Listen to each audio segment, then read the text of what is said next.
Hello again mga tropa! Woo! Umaga na at kumukota na sa grabe naman sa puyat. O siya, eto na. Meron ulit akong reaction video para sa inyo. Sana magustuhan nyo to. Bago lahat, shout out sa inyo mga tropa. At saka, shout out kay Jo Marie Erica. Puta, pangatlo na yan ha. At saka kay Rainier Ruga, shout out sa inyo, okay? Woo! O tsaka doon sa mga ibang tropa natin na bago nag-subscribe, shout out lahat sa inyo. O, sisimulan na natin at para bago hindi siya mapanis. Don't forget, like and subscribe sa channel ko ha, at share nyo naman para sa mga ibang kaibigan nyo para dumami pa tayo, okay? Sige, simulan na natin. Baka gumapanis na to. Wow! Yan, Mind Junkie. Top 5 scary videos. Top 5 scary videos. Yan. Wow. Grandma's house. Grandma's house. Alex Calvo is Haunted is a TikTok user who regularly uploads video footage of his grandparents' home, which he claims is haunted. I featured a series of Alex's videos on this channel before, which I suggest checking out if you want to see more. To cut to the chase, Alex's grandparents sadly passed away, and having inherited their home, he moves in with all of their possessions still inside. His grandparents left behind photographs and other sentimental items.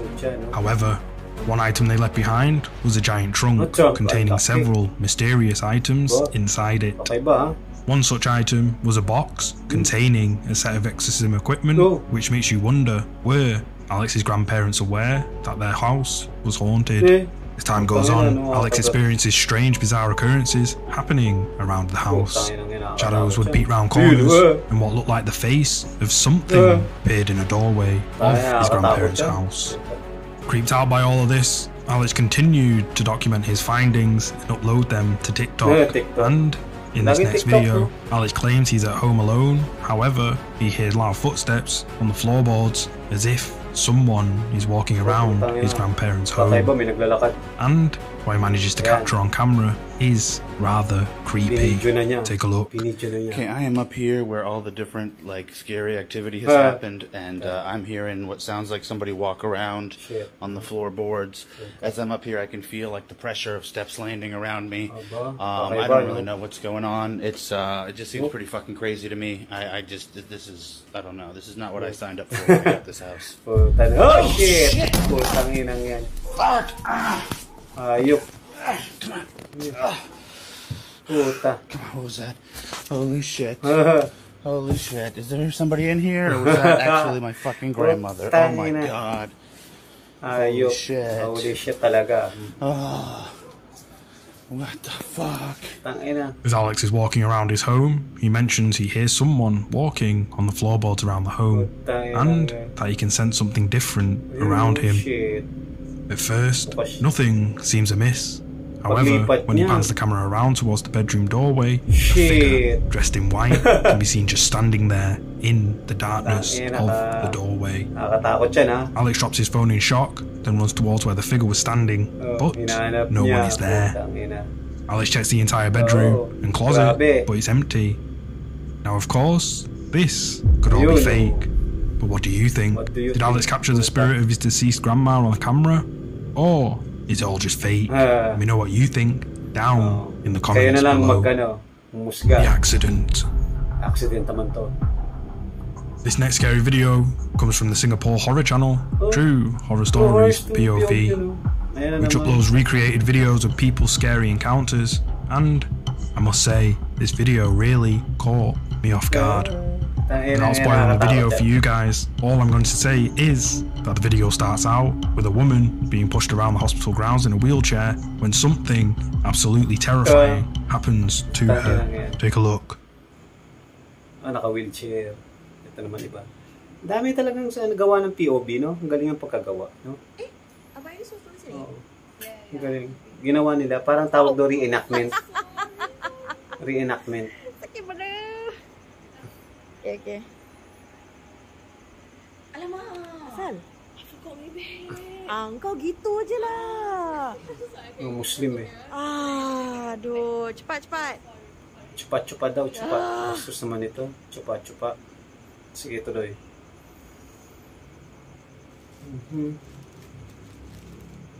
Kakaiba to, kakaiba.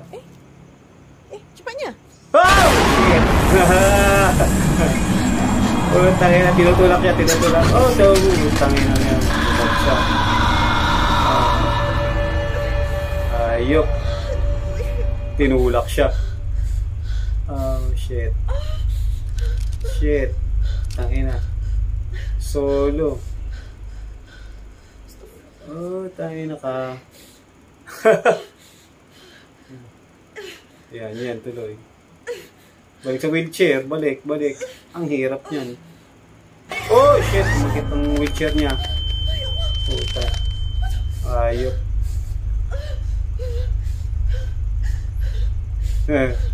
Ang hirap ka, nakakatakot yan. Oh, shit. Ano nangyari? Ano susunod?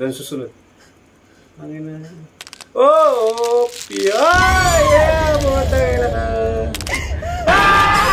Shit! Tangina na. Dala.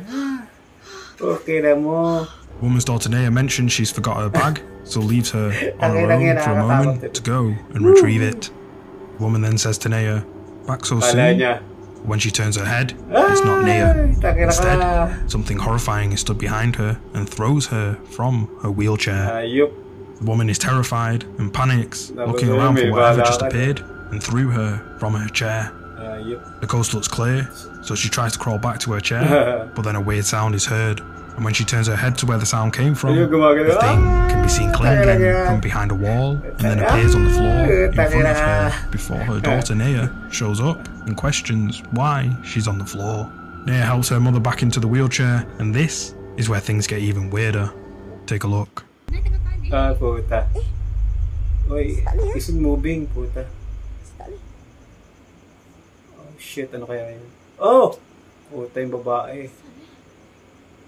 Oh shit! Tinigit siya. Oh shit! Asal boleh ni? Kasih tak reverse. Shit. Ya Allah Tuhanku. Galing Macam gini tadi padahal ada break tau. Utang. Dah ada kau abang dia belum? Tain. Jalan sini You call abang dia already not? Naya? Hinanap niya. Ay, shit. Putang ina. Ayop. I definitely recommend checking out True Horror Stories POV if you're into scary videos. Before we move on to number 3, by subscribe to videos is soon. Fast forward ko lang. Spanish ghost hunters Archivo Extinto return to an old abandoned haunted orphanage somewhere in the Spanish countryside. The team make their way inside and immediately hear childlike voices and laughter coming from inside the old abandoned orphanage. As they venture further, they discover child-sized handprints around the old building, which looked like they'd been done recently. The building had been abandoned for many years, and I doubt any children would venture out deep into the countryside alone to this haunted orphanage. So just what could have made these handprints? Plus, the place is overrun with starving wild dogs, which would surely be dangerous for lonesome children. Also, some of the whimpering sounds the dogs make could be mistaken for children giggling, but does this sound like a dog to you? Shit. Puta, may umiiyak. No, umiiyak.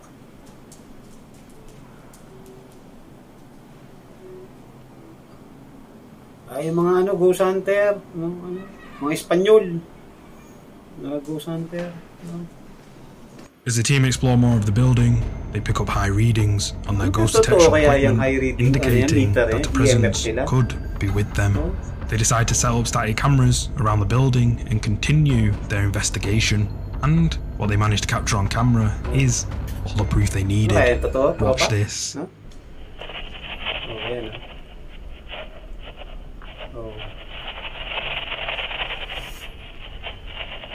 Galing yung ano. May high frequency. Ano kaya yan? ¿Dejó de grabar? Ya, estoy grabando.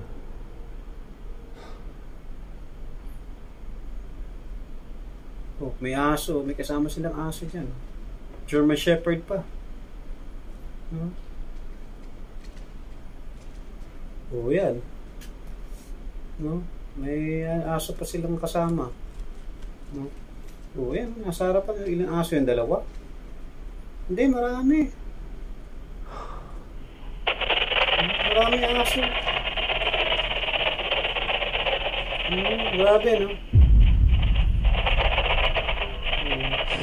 Oh. San.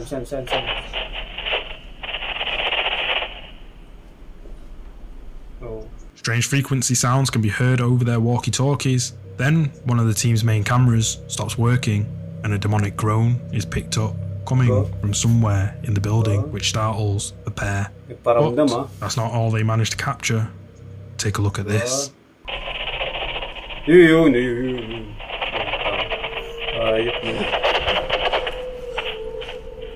Grabe. Ayun! Bata. Itim na bata. Kaluluwa ng bata. Ayun, paramdam, ipakita. Pag hindi mo talaga mabilis, hindi makikita. At the time of recording, the guys didn't notice, but they actually caught a clear image on camera of what looks like a child standing in a doorway on the floor below them. When slowed down, you can clearly see the figure just stood there, watching the pair. Creepy. Creepy talaga. The shelter. Shelter naman, tingnan natin kung ano yung shelter. ILMN, Barno Paranormal, uploaded this video to YouTube of him investigating an abandoned underground shelter in the middle of a creepy forest. Shelter, no? The video starts out with Barno walking around the tunnel in search of anything paranormal. For the first 10 minutes, nothing really happens, other than the odd, unexplained voices, but then this happens. So I'm here at the entrance. Galing, no? Abandoned shelter. Kinda dark. And I went again through the whole complex, and there's just no one there. So either they ran away or grabe, no? Abandoned shelter, they did no? it remotely, or like the phone is haunted. I don't know. Grabe, no? I like to not think that someone is caused by haunting. Kumakalampag. Till it's just completely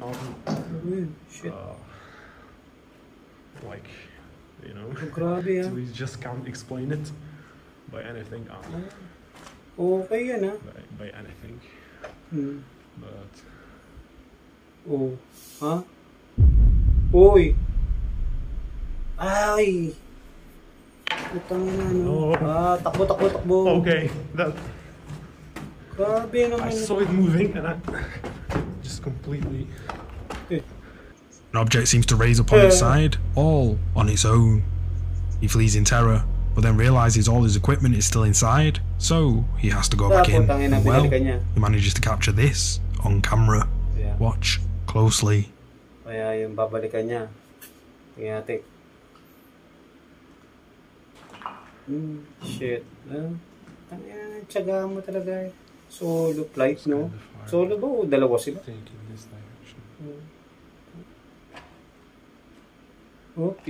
Sige. Saan ka pupunta? Lingon doon, lingon dyan. I think it was far. Okay. I have to go. Ayun, shit. May hindi niya nakita. Pader eh. In case you missed it, here's the clip again. I think it was far.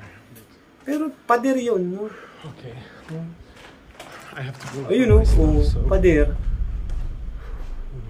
Pader yan eh. What looks like a shadow can be seen peeking at Barno as he enters one of the hallways of the underground shelter. It quickly ducks away before Barno gets a chance to see it. Only when viewers mention the shadow did Barno notice it. But is this clip real or fake? As always, it's your call. Yeah, number one. I see you. Number one, I see you. This next scary video comes from Japan, and it has one of those scary moments that you don't see coming. The video begins with a man in his kitchen eating snacks when he hears knocking at his kitchen window. Every now and then the man would see people walking past along the path outside the window, but sometimes when he opens the window to look, there's no one there. Here's the video. Shit,